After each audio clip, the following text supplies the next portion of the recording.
जय श्री कृष्ण। राधे राधे। राधा अष्टमी एक महत्वपूर्ण और पावन पर्व है जो भगवान श्री कृष्ण की प्रिय सखी राधा जी के जन्मोत्सव के रूप में मनाया जाता है।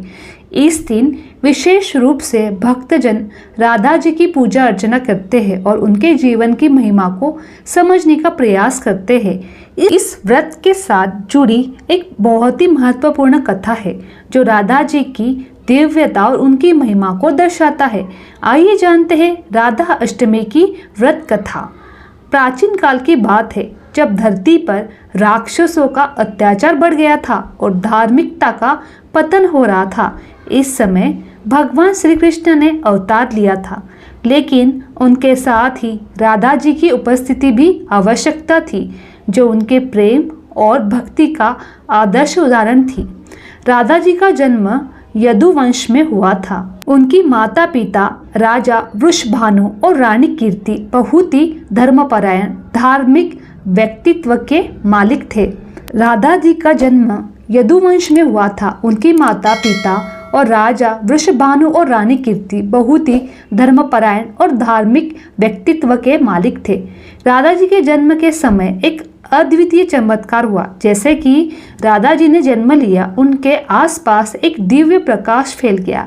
इस दिव्य प्रकाश ने धरती को राक्षसों और पापों से मुक्त करने का संकेत दिया। उनके जीवन में प्रेम भक्ति की कई अद्भुत घटनाएं घटी। वे भगवान श्री कृष्ण की प्रिय सखी थी और उनकी भक्ति की गहराई से भक्तों को मंत्रमुग्ध कर दिया था। राधा जी के प्रेम और भक्ति ने श्री कृष्ण को भी प्रेरित किया। राधा जी ने हमेशा कृष्ण के साथ गहराई से जुड़े रहने और उनकी सेवा करने का प्रयास किया। उनका प्रेम सच्चे भक्ति का उदाहरण है। राधा अष्टमी की व्रत कथा। राधा माता श्री कृष्ण के साथ गोलोक में निवास करती थी।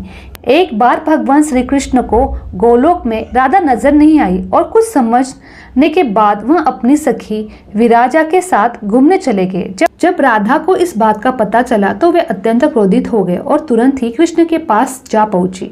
वहां उन्होंने श्री कृष्ण को कठोर शब्दों में उल्लाहना दी।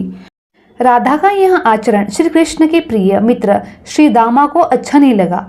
बिना विचार किए श्री दामा ने राधा को शाप दे दिया कि वे पृथ्वी पर जन्म लेगी। राधा के गुस्से से आहत होकर विराजा भी वहां से चली गई और नदी का रूप धारण कर लिया।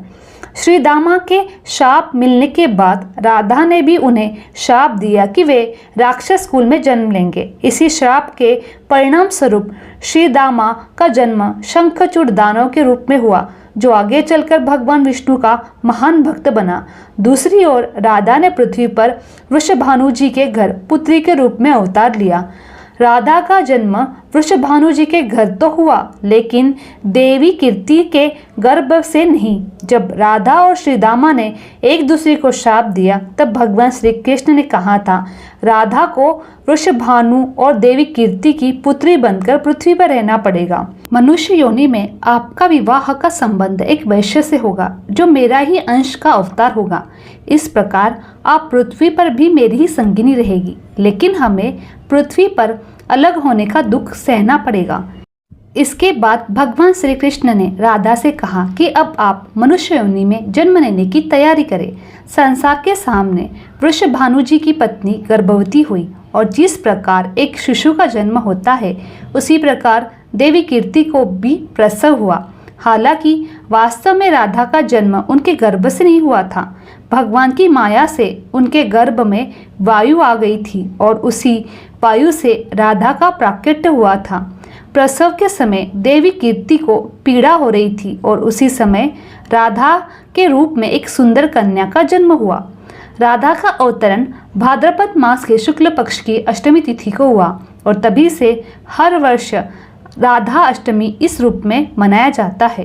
राधा अष्टमी के दिन एक विशेष पूजा की जाती है जिससे भक्तजन राधा जी की महिमा का गान करते हैं।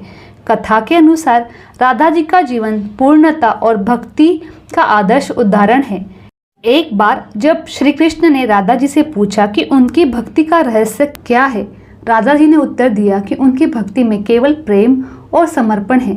राधा जी ने भगवान श्री कृष्ण को भक्ति का सबसे सुंदर और महान रूप दिखाया। उनकी भक्ति ने उन्हें अद्वितीय बना दिया। इसीलिए राधा अष्टमी का पर्व इस प्रेम और भक्ति की महिमा को मान्यता देने का अवसर है। राधा अष्टमी के दिन व्रती सुबह जल्दी उठकर स्नान करते हैं और व्रत का संकल्प लेते हैं। इसके बाद राधा जी की पूजा करते हैं, जिसमें उनकी मूर्ति को सुंदर वस्त्र पहनाए जाते हैं और भोग अर्पित किया जाता है। व्रती दिन भर उपवास रखते हैं और केवल फल, दूध, जल का सेवन करते हैं।